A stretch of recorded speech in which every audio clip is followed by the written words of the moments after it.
We have a strong start to the day for Tesla and for the markets in general. This is possibly in response to some good feelings about the Fed cut. In fact, 65% of those polled feel that the Fed will cut by 50 basis points. And there's also, I think, the continuing FOMO that I've been predicting. You let me know in the comments below whether you believe FOMO will continue to take us up to that 265. Maybe you think it'll go higher before 1010. Getting good reports from the field in terms of the quality of the ride. We got this from Baby Tesla 3 this morning. He says, when I tell you that FSD version 12.5.1.5 is good, it's good, all caps. Highway performance is much smoother than before. He just did 250 miles, 0 disengagements. This software is unreal, he says. We have this from AJ this morning. He says, this is a sensitivity analysis of key variables affecting Tesla's third quarter EPS.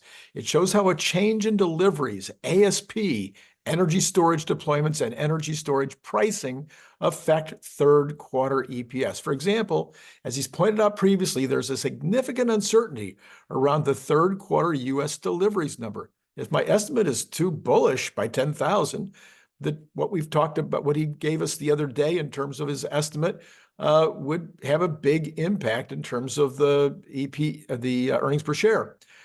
As he's indicated previously, delivery volumes impact has reduced significantly due to the reducing margin earned on vehicle sales.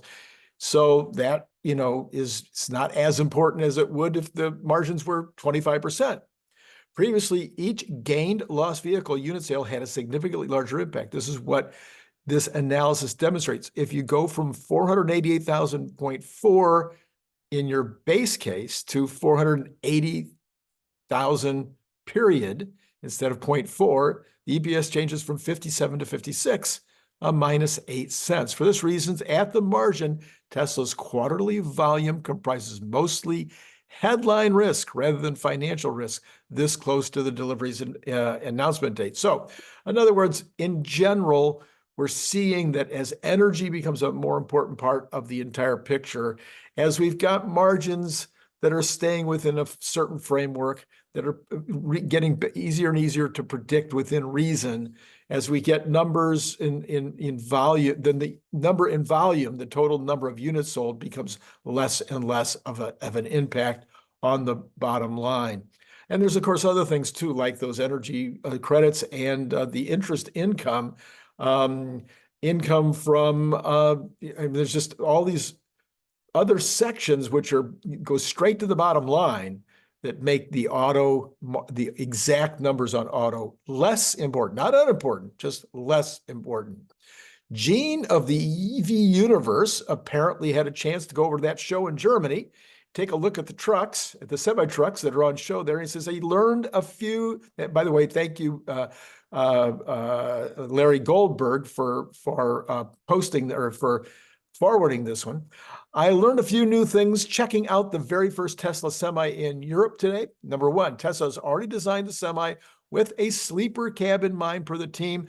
They're keeping the space for it with a metal frame, providing that sleeper section. Number two, the Tesla Semi has been designed international from the start.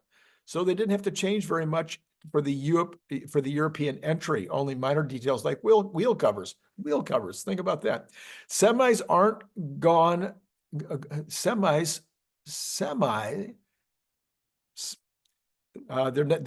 have not gone through the homologation for EU markets yet, as it's not launching yet, as far as he can understand. And then Tesla Semi is already fully ready for European roads as it is now. The cab fits, new regulation. They only had to make a bunch of minor changes. That does not mean that Semi will enter European markets now or anytime soon. Tesla's focused on the North American ramp first. All right, this is Randy Kirk, by the way. Hit that like and subscribe and notify button. Why do you hit notify? 95% of you who are watching right now, who are longtime listeners, know exactly why to hit notify, but it's because you want to hear Brian White later today. Brian White and I are going to start on a new project. He'll be the first one in this new experiment. He's going to come with maybe 10 questions, roughly 10 questions that he thinks are important to be asked at the upcoming 10-10 meeting and then at the earnings call, or even in between. Maybe Elon will answer some of these questions. We are going to get like 15 of the top talent, the top guys, the top guy, people who are on X or have YouTube channels and whatnot. I've already lined it all up. They're all going to do this. And what we're going to do is we're going to take all these questions. We're going to take your questions too. So you put them down below. What are the most important questions that you would like to have answered? And we're going to also ask this of all these other individuals. Some of these people that are not commonly on my show, maybe only have been on the show once, or maybe have never been on the show, but we're going to have them on the show. We're going to go through their 10 top questions. I think this will be enormously interesting. And then we're going to combine those. And then we're going to come up with, I don't know, it doesn't have to be 10, it could be 20, it could be 50 if it turns out there's 50 amazing questions. And we're going to try to get those questions answered between now and earnings. I think this will be an interesting experiment. We'll see what happens. This could become an ongoing effort for future applications. And then, of course, Patreon. I had that one individual who broke the drought, but we just barely got sprinkles on the desert out there, so we could use a few more Patreon members joining up. Okay, now what do we got in the economic news this morning? We've got this from Market Watch.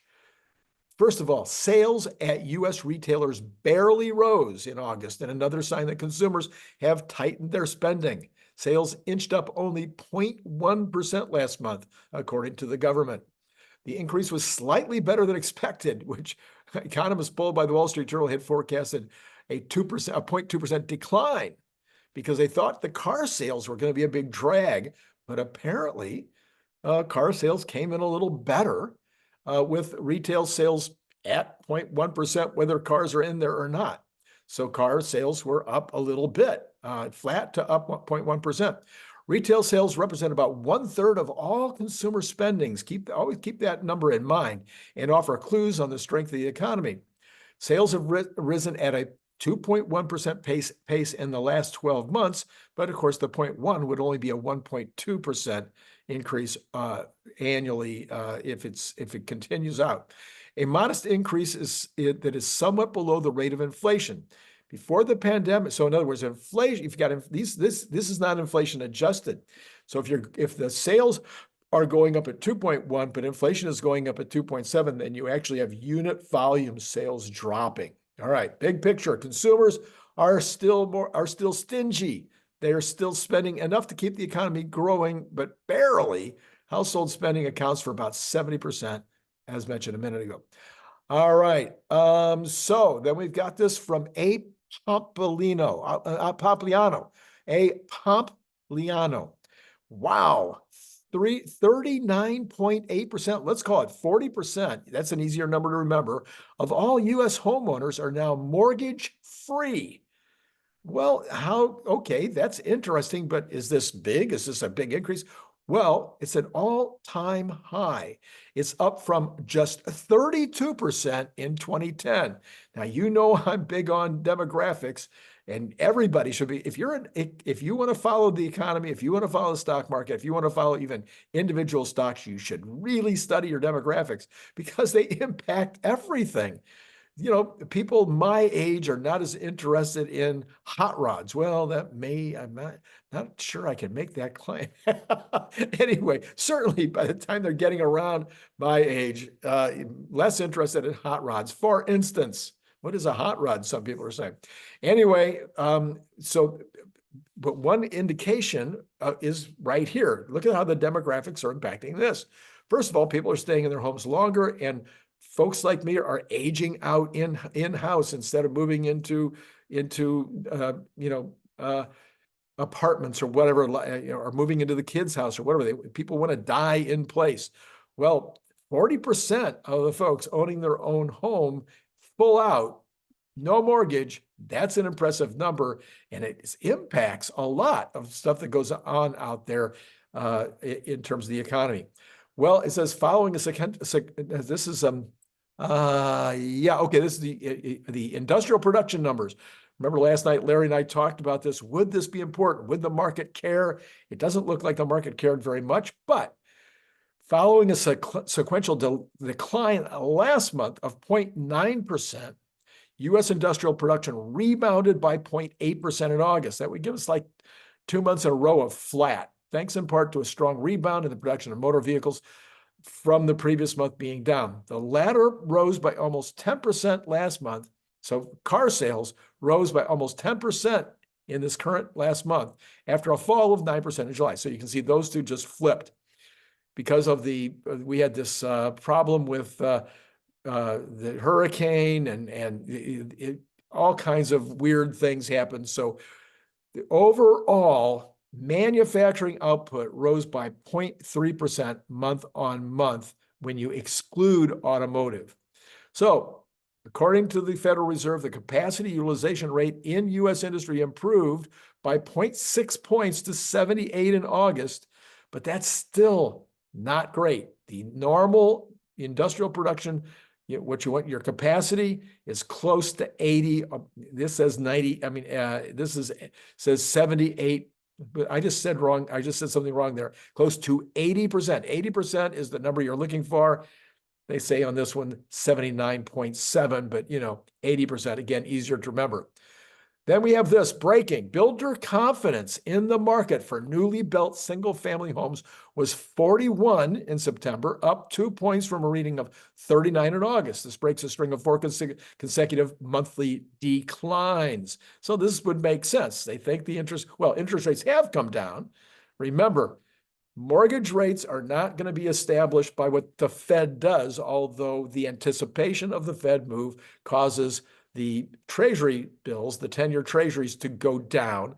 10-year treasuries are what you look at in order to figure out where mortgages are going to go. And so mortgages have already come down from 8% to like 6.1, 6.2% right now. I'm thinking that we're going to go down. We could see a handle. We could see a 5 handle on a 10-year mortgage rate. That'd be a good number.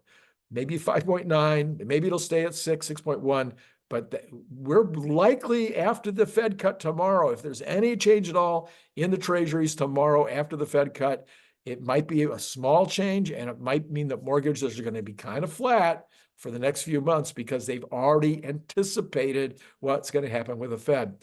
All right, so all 3 HMI indices were up in September. Current sales conditions rose by 1 point to 45. Sales expectation, by the way, 50 is the number.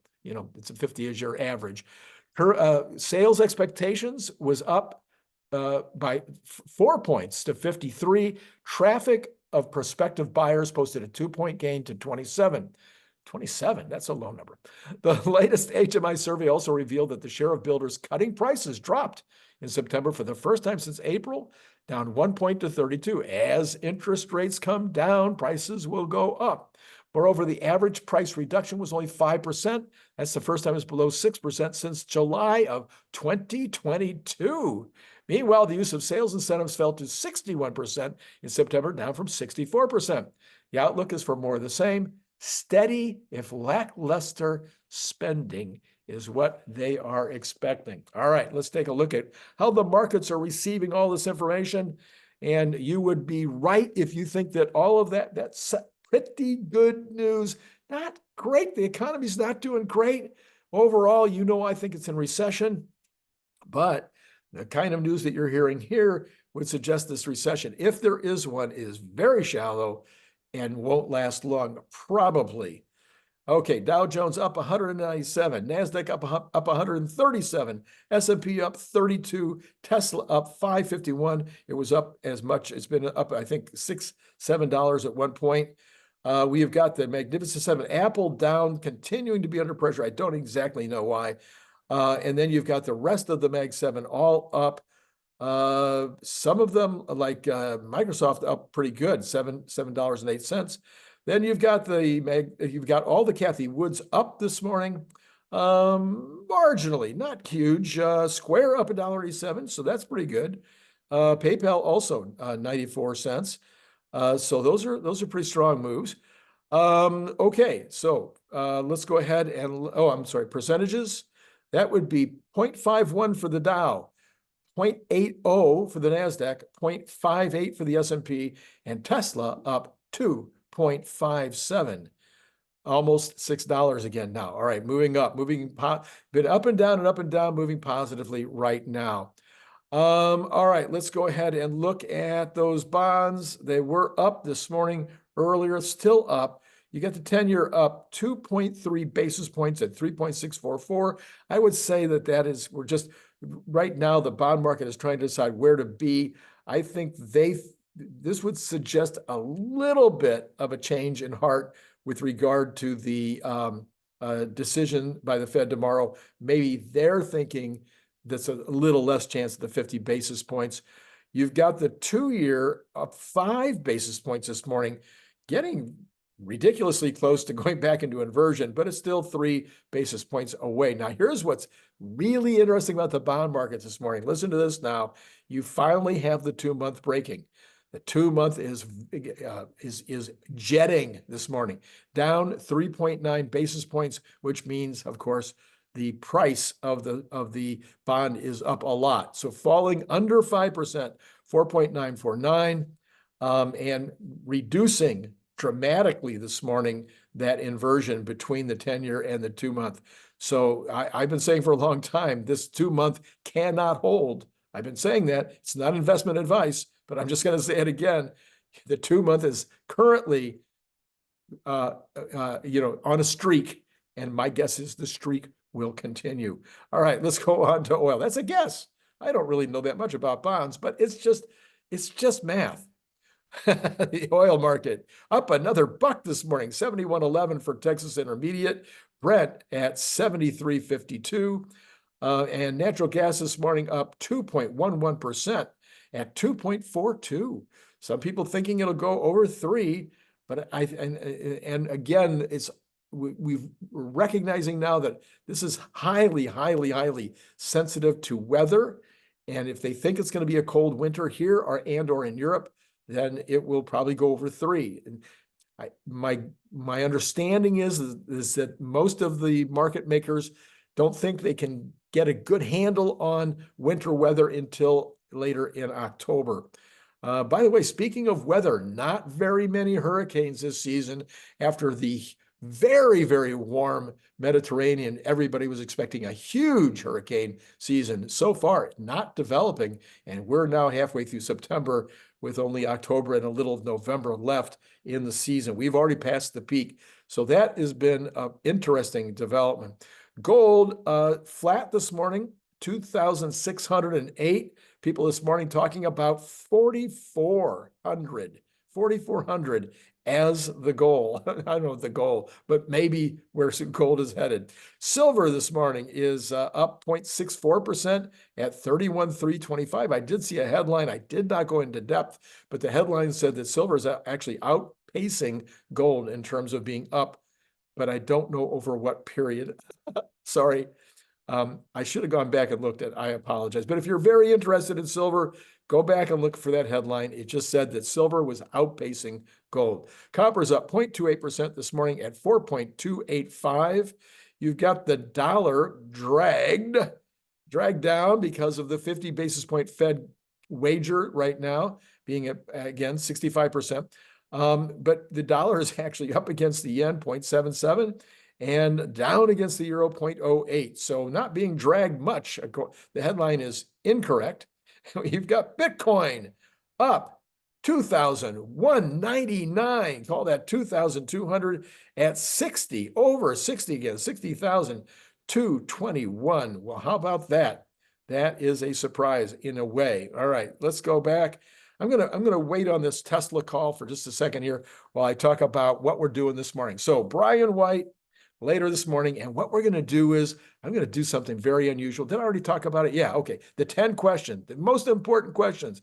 What are the questions on your mind? What are the questions on Brian's mind? We're going to hear from Larry and and CERN and everybody else. We're going to, even Scott Walter tomorrow morning. That's what Scott's going to do. He's going to bring his 10 best questions, and we're going to compile them all. We want your questions too. So make sure you put those down there. And then Brian White was, of course, on yesterday, and he and I went around the world. We looked at all the factories. We looked at all of the different product lines.